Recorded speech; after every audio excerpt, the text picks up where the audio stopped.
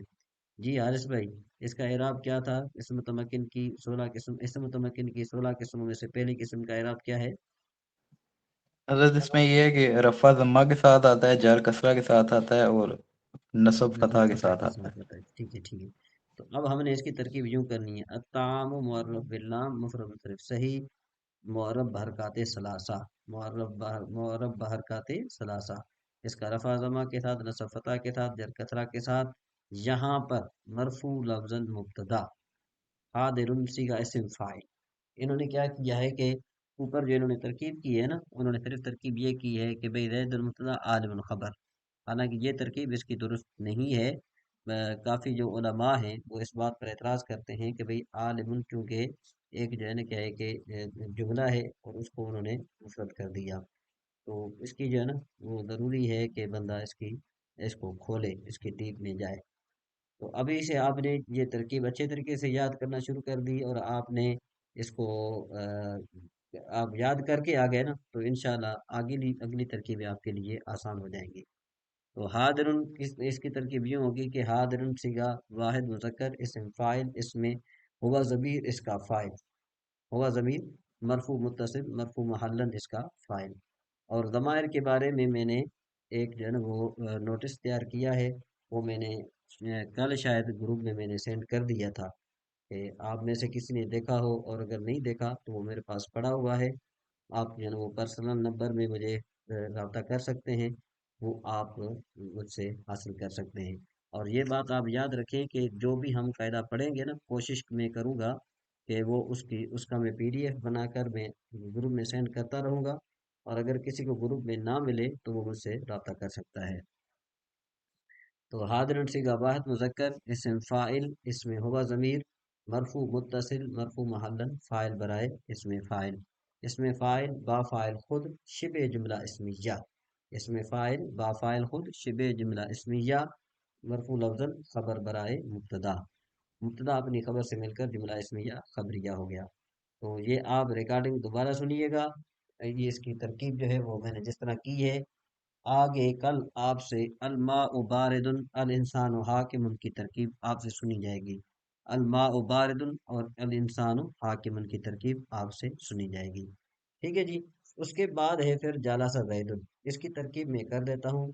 ذہب امر کی بھی وہی ترکیب ہوگی، شاربت ہند کی بھی وہی ترکیب ہوگی، اکل خالد کی بھی وہی ترکیب ہوگی، اور نصر بکر کی بھی وہی ترکیب ہوگی۔ یہ آپ نے یاد کرنا ہے، اور اگر آپ ریکارڈنگ دوبارہ سنیں گے تو آپ کو سمجھ میں آ جائے گی، اور اگر اللہ نے چاہا تو انشاءاللہ میں آج رات فور سبق کے بعد یہ آپ کا میں کام کر دوں گا، اور اس کی پی ڈی ایف بنا کر میں آپ کو سینڈ کر دوں گا گروپ میں۔ تو جالسہ صیغہ واحد مذکر غائب فعل ماضی معروف از مبنیات اصلیہ، از مبنیات اصلیہ، چونکہ یہ مبنیات اصلیہ میں سے ہے، یہ مبنی بر فتح، مبنی بر فتح۔ زائد المفرد منصرف صحیح، کیونکہ یہ اسم ہے، اس کے تینوں اعراب لفظی، یا یوں کو معرب حرکات ثلاثہ، رفع اس کا ضمہ کے ساتھ، نصب فتح کے ساتھ، جر کسرہ کے ساتھ، یہاں پر مرفوع لفظاً فاعل برائے فعل، مرفوع لفظاً فاعل برائے، یا آپ یوں بھی کہہ سکتے ہیں کہ یہاں پر مرفوع لفظاً بسبب فاعل، بسبب فاعل، فاعل برائے فعل اپنے فاعل سے مل کر جملہ فعلیہ خبریہ ہو جائے گا۔ یوں ذہب امر کی بھی ترکیب وہی ہے، شاربت ہند کی بھی ترکیب وہی ہے، اکل خالد کی بھی ترکیب وہی ہے، نصر بکر کی بھی ترکیب وہی ہے، ٹھیک ہے جی۔ یہ آج آپ کا سبق پورا ہوا، آپ کے سبق ایک جو ہے علم النحو ہو گیا، دوسرا آپ کا علم الصرف ہو گیا، ٹھیک ہے جی۔ اب یہ دو سبق آپ کے ہو چکے ہیں، مزید ان دو اسباق کے بارے میں آپ کوئی کچھ کہنا چاہتے ہوں تو آپ کہہ سکتے ہیں۔ جی ہمارے رضوان بھائی، السلام علیکم۔ جی حضرت وعلیکم السلام. اس میں مزید کوئی آپ ایسی بات جو ہے نا آپ کو سمجھ میں نہ آئی ہو، یا پھر کوئی مطلب یہ کہ آپ کو کوئی وہ کیا کہتے ہیں اس کو پریشانی کا سامنا ہو، وہ آپ بتا سکتے ہیں۔ نہیں حضرت ابھی تو یہ ابتدائی ہے اور جو آپ نے پڑھایا ہوا ہے وہی سب پڑھائے ہیں، تو اس میں جی کوئی ایسی پریشانی تو نہیں حضرت. کوشش یہ ہم کریں گے کہ جیسے جو آپ حضرت پی ڈی ایف بھیجیں اس میں کلاس نمبر ڈال دیا کریں تو ہم لوگ کو ڈھونڈنے میں دشواری نہیں ہوگی. انشاءاللہ میں بھیج دوں گا۔ اچھا جی، اب جی. اور یہاں پر جی جی جی جی بولیے۔ وہ جو حضرت جو آپ بتا رہے تھے بھیجا ہوا ہے وہ ذرا ایک بار گروپ میں دوبارہ سینڈ کر دیں گے تو زیادہ صحیح رہے گا، سب کو مل جائے گی. میں سینڈ کر دیتا ہوں، میں آپ کو سینڈ کر دیتا ہوں۔ اچھا جی، اب ٹھیک ہے سر. یہاں پر اب یہ جو ہم نے یہ جو کوشش کر رہے ہیں کہ اب ہم نے کیا کرنا ہے کہ یہ کتابن ہے، ٹھیک ہے جی، کتابن ہے نا، تو اس کا ہم نے کیا کرنا ہے، زمانہ تو ہمیں پتہ ہے، اب ہم نے یہ دیکھنا ہے کہ یہ اسم ہے یا فعل ہے یا حرف ہے۔ تو ہم نے دیکھا کہ بھئی یہ اسم ہے کیونکہ اس کے آخر میں تنوین ہے۔ پھر ہم نے دیکھنا ہے کہ بھئی یہ معرفہ ہے کہ نکرہ ہے۔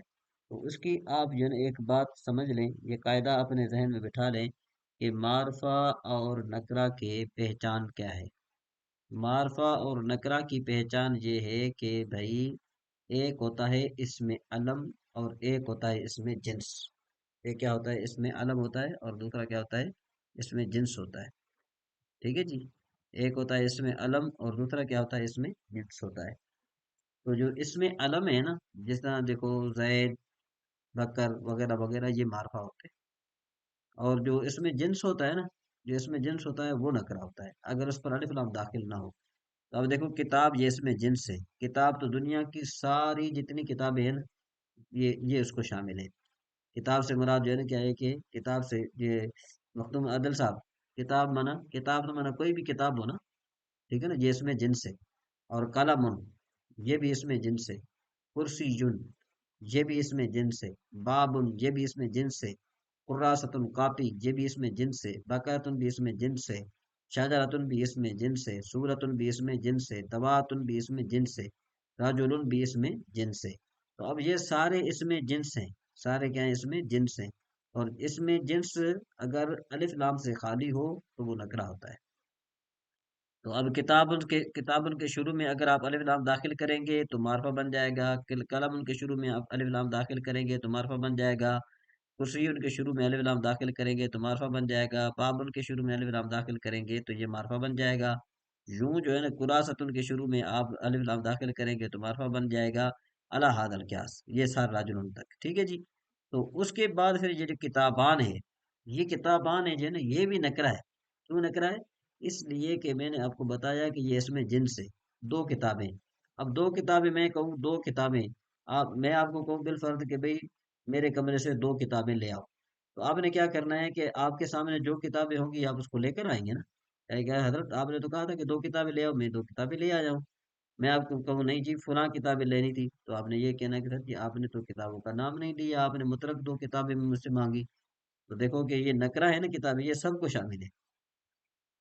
تو اس وجہ سے یہ کتابان، قلمان، کرسیان، کراستان، بقرتان، سورتان، دواتان، رجلان، یہ سارے کے سارے اس میں جنس ہیں اور یہ نکرہ ہے۔ جب اس کے شروع میں ہم الف لام داخل کریں گے تو الکتابان بن جائے گا، جب قلمان شروع القلمان بن جائے گا۔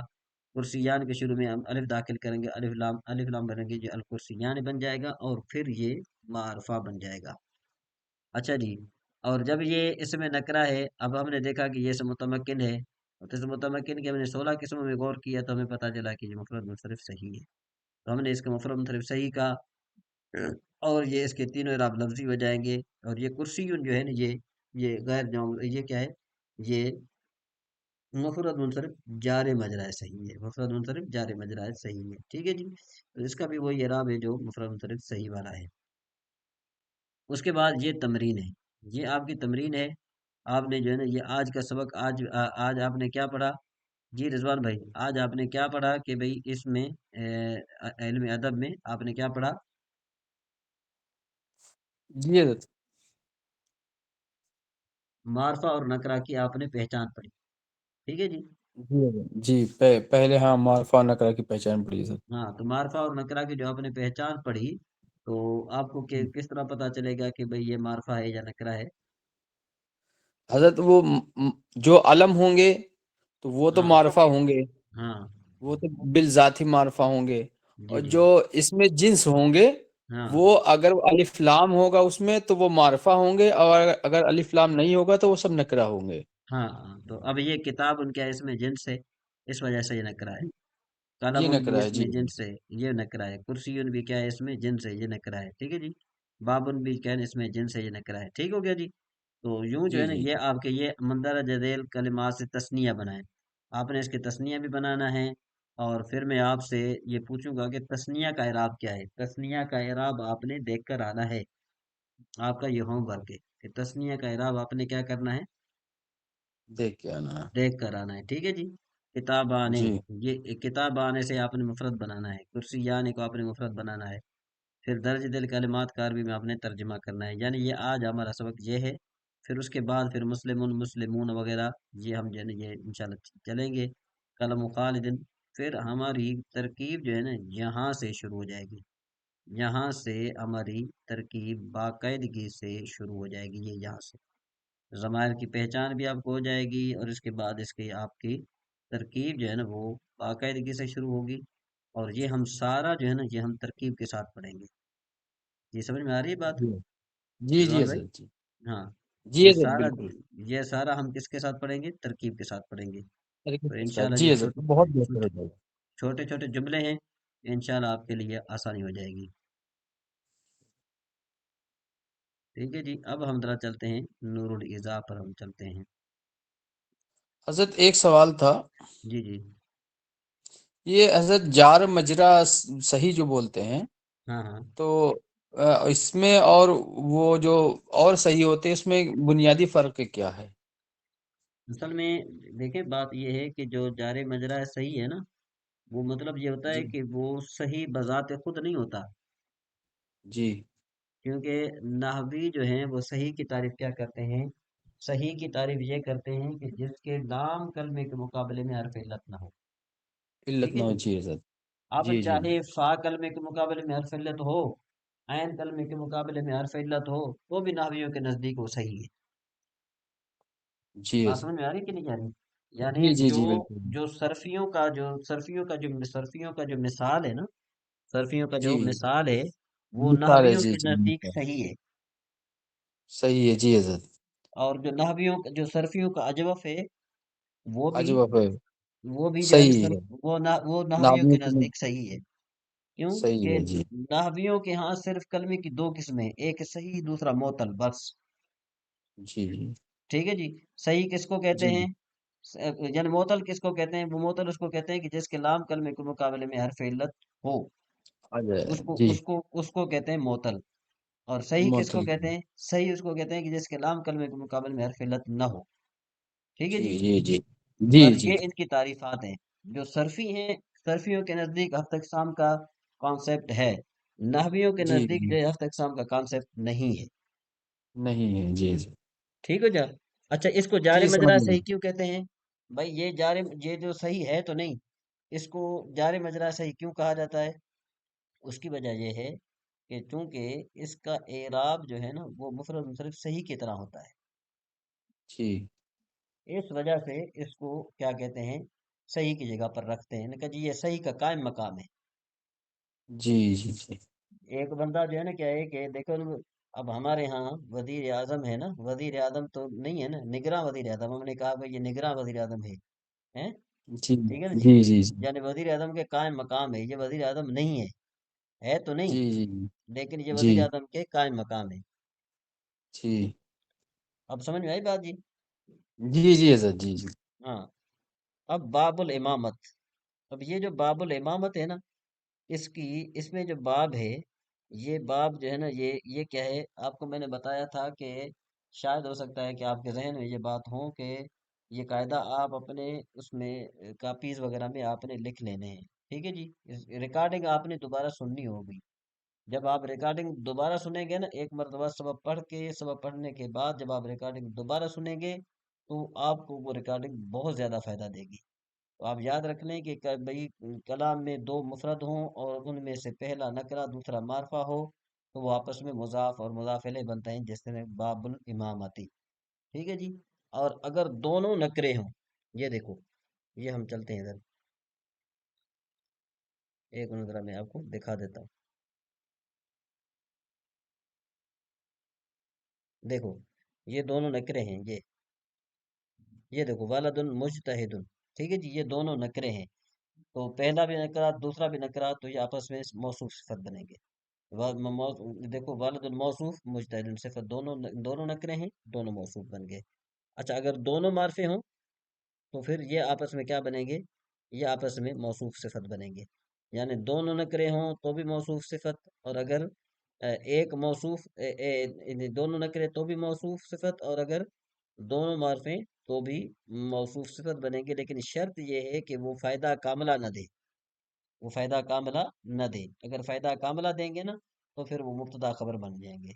جس طرح دیکھو محمد النبی جنا، اردو نبی کریم صلی اللہ تعالیٰ علیہ وآلہ وسلم ہمارے نبی ہیں۔ اب دیکھو محمد بھی معرفہ ہے، نبینا بھی معرفہ ہے، تو دیکھو یہ دونوں جن فائدہ کاملہ دے رہے ہیں، اس وجہ سے یہ دونوں کیا بن جائیں گے؟ آپس میں مبتدا خبر بنیں گے۔ اور اگر فائدہ کاملہ نہ دیں، جس طرح دیکھو یہ ہے، ہم اس کو ہی ہم بنا دیتے ہیں، دیکھو الولد الولد المجتہد، الولد المجتہد، اب الولد المجتہد ہم نے بنا دیا، تو اب یہ دونوں صفت موصوف صفت بن جائیں گے، اور یہ دونوں آپس میں معرفے ہوں گے۔ اور اگر پہلا معرفہ دوسرا نکرہ ہو تو یہ آپس میں مبتدا اور خبر بنتے ہیں۔ اس کی مثال دیتے ہیں، جیسے دیکھو الماء باردن، یہ دیکھو الماء باردن، پہلا معرفہ دوسرا نکرہ ہے، تو یہ معرفہ مبتدا بن جائے گا اور نکرہ اس کی خبر بن جائے گی۔ جی سمجھ میں آئی بات جی؟ اب ہم ذرا چلتے ہیں، دیکھو تو اب باب الامامت میں جو باب ہے یہ نکرہ ہے، اور امامت جو ہے معرفہ ہے، ہم نے کہا تھا پہلا نکرہ دوسرا معرفہ تو آپس میں مضاف مضاف الیہ بنتے ہیں، تو ہم اس کا معنی کیا کریں گے؟ باب الامامت معنی امامت کا باب، ٹھیک ہے جی۔ اور اس کی ترکیب کے 3 طریقے ہیں، آپ 2 طریقے سمجھ لیں۔ پہلا طریقہ کیا ہے کہ بھئی پہلا طریقہ یہ ہے کہ ہوا باب الامامتی، ہوا مبتدا بن جائے گا، باب مضاف بن جائے گا، الامامت مضاف الیہ، تو مضاف الیہ اور مضاف اپنے مضاف الیہ سے مل کر یہ خبر بن جائے گی کس کی؟ ہوا کی، تو ہوا مبتدا جو ہے چونکہ مبتدا اپنی خبر سے مل کر جملہ اسمیہ خبریہ ہو جائے گا۔ اور دوسری بات یہ کہ یہ اس کو باب الامامت بھی آپ پڑھ سکتے ہیں، اس کا پھر کیا ہوگا؟ یہ آنی، اس سے پہلے فعل نکلے گا آنی، تو معنی کیا ہوگا؟ آنی باب الامامت، یعنی میری مراد امامت کا باب، تو اب آنی فعل، اس میں آنا ضمیر فاعل، باب مضاف، الامامت مضاف الیہ، مضاف اپنے مضاف الیہ سے مل کر یہ مفعول بہ ہو جائے گا آنی فعل کا، فعل اپنے فاعل اور مفعول بہ سے مل کر جملہ فعلیہ خبریہ ہو جائے گا۔ تو اب آگے چلتے ہیں ہم ذرا کہ بھئی یہ امامت کا باب ہے، یعنی یوں سمجھو کہ یہ امامت کا باب ہے، یا افضل من من الاذان، کہ بھئی یہ آذان سے جو ہے نا کیا ہے کہ افضل ہے، یعنی امامت، والصلاۃ بالجماعت، اور نماز جماعت کے ساتھ، سنت للرجال الاحرار بلا عذر، کہ بھئی یہ جو جماعت ہے نا، نماز جو جماعت کے ساتھ ہے، یہ سنت ہے آزاد مردوں کے لیے بلا عذر، یعنی جماعت میں جانے کے لیے اس کو کوئی عذر درپیش نہ ہو، ٹھیک ہے جی، عذر پیش جو ہے نا کہ ایک عذر درپیش نہ ہو، اگر عذر درپیش ہے تو پھر جو ہے نا کیا ہے کہ اس میں اگر وہ جماعت اس کی رہ گئی تو پھر کوئی حرج نہیں ہے۔ اچھا وہ شروط صحت الامامت للرجال الاصحاب ستۃ اشیاء، کہ بھئی نماز امامت کی صحت کی شروط مردوں کے لیے، یعنی اس کے صحیح ہونے کے لیے، امامت صحیح ہونے کے لیے مردوں کے لیے کتنی شرطیں ہیں؟ یعنی 6 شرطیں ہیں۔ نمبر 1 اسلام، مسلمان ہو، نمبر 2 بالغ ہو، نمبر 3 عاقل ہو، ٹھیک ہے جی، اور نمبر 4 مرد مذکر ہو، ٹھیک ہے جی، مذکر ہو، عورت جو ہے نا وہ امامت نہیں کرا سکتی، والقراءۃ، اور جو ہے نا کیا ہے کہ قاری، والسلامۃ من الاعذار، اور وہ کیا ہے کہ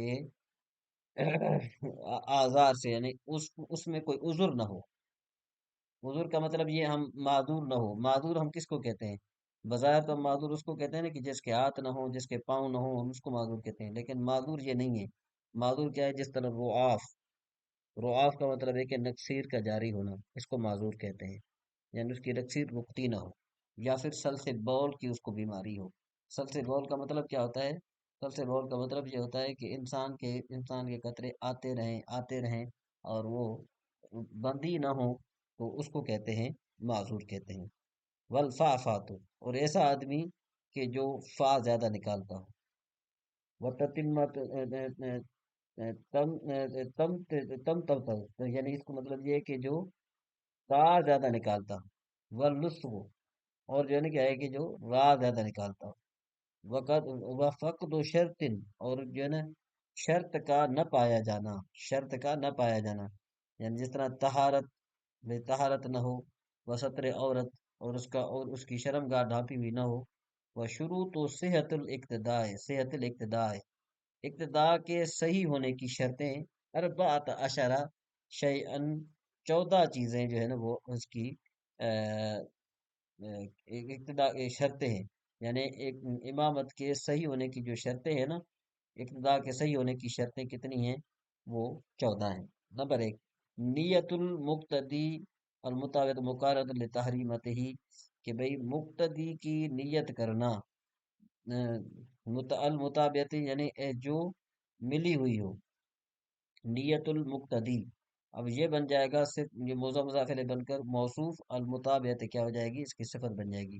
تو اب عبارت کس طرح پڑھے گی؟ نیت المقتدی المطابعت، کہ بھئی مقتدی کی نیت کرنا اس طرح کہ وہ ملی ہوئی ہو، یعنی امام کے فوراً بعد، مقارنۃ لتحریم ہی تحریمت ہی، امام کی تحریمہ کے ساتھ جو ہے اس کی ملی ہوئی ہو۔ تو پہلی جو شرط ہے رضوان صاحب، وہ کون سی ہے؟ کہ بھئی مقتدی کی تحریم کس کے ساتھ ملی ہو؟ امام کے ساتھ ملی ہو۔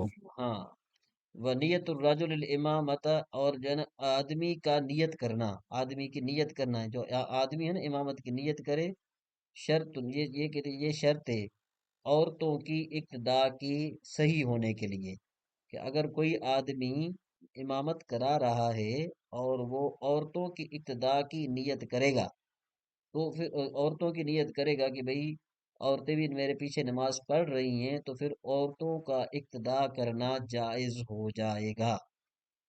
ٹھیک ہے جی۔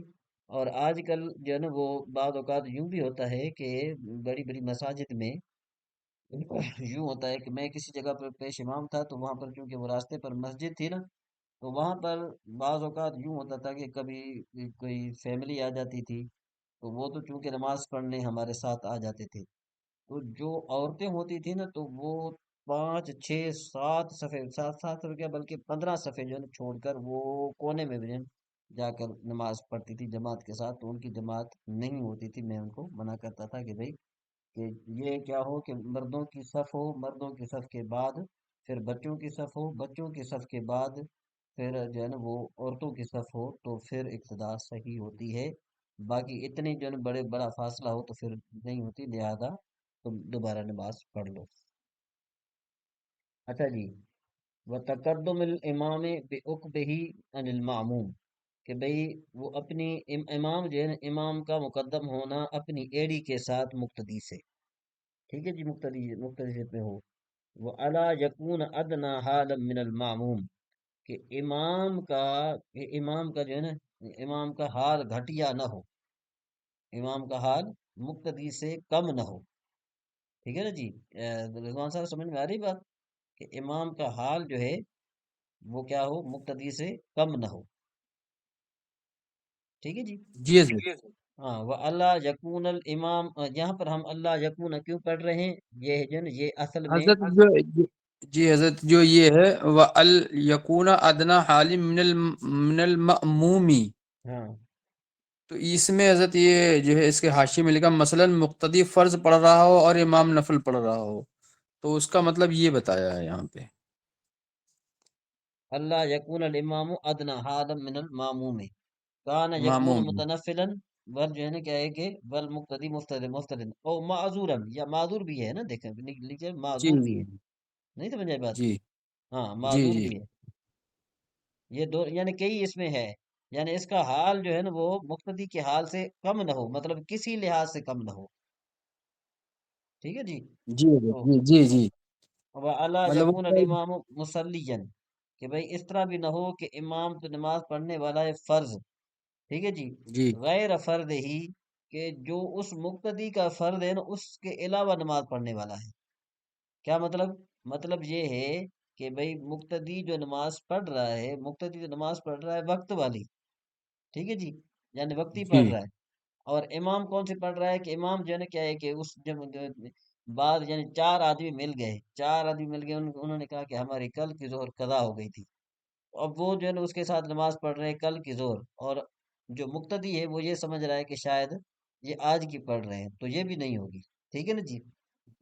جی وہ الا یکون مقیمن، اور یہ بھی نہیں ہے کہ بھئی وہ کیا مقیم ہو تو مسافر کے لیے وقت کے بعد، یعنی وقتی نماز کے بعد وہ یہ کیا ہے مقیم ہے، تو وہ کسی مسافر کی نہیں اقتدا نہیں کر سکتا، کیوں؟ اس لیے کہ اقتدا میں نماز نہیں پڑھ سکتا، کیونکہ وہ وقتی کی نماز میں چار وقتی نماز میں وہ کیا کر رہا ہے، وقت کے بعد پڑھ رہا ہے، اور نہ مسبوق کی اقتدا درست ہے۔ وہ اوالا یفصل بین الامام والماموم صف من النساء، کہ بھئی اس طرح بھی نہیں ہو سکتا کہ امام اور مقتدی کے درمیان عورتوں کی صف کا فاصلہ ہو، ٹھیک ہے جی، اور یہ بھی نہیں کہ والا یفصل نہر، کہ بھئی ایسی نہر کا بھی فاصلہ نہ ہو کہ جس میں کشتیاں گزرتی ہیں، ٹھیک ہے جی، اور ایسا راستہ بھی نہ ہو کہ جس میں گاڑیاں گزرتی ہیں، اور ایسی دیوار بھی نہ ہو کہ جس میں اس کا علم مشتبہ ہوتا ہو امام کے انتقالات سے، یعنی اگر اس کے درمیان میں یہ جو مقتدی اور امام کے درمیان میں دیوار ہے، اور مقتدی کو اس کے امام کے انتقالات کا پتہ نہیں چل رہا، اس میں مشتبہ ہوتا ہے، تو پھر بھی جائز نہیں ہے، ٹھیک ہے نا۔ فَإِلَّمْ يَشْتَبِهْ، اور اگر جو ہے نا مشتبہ نہیں ہوتا اس کا حال، سننے کی وجہ سے یا پھر جو ہے نا کیا ہے کہ دیکھنے کی وجہ سے، تو صح الاقتداء فی الصحیح ہے، اور پھر اس کی اقتداء جو ہے نا وہ صحیح ہے، ٹھیک ہے جی، یعنی اس کے بعد پھر یہ تھوڑا لمبا ہے، انشاءاللہ یہ ہم اس کو کل پڑھیں گے، اور مزید جو ہے نا کیا ہے کہ آپ جتنے بھی بھائی ہیں سارے جو ہے نا میرے خیال میں آہستہ آہستہ کر کے سارے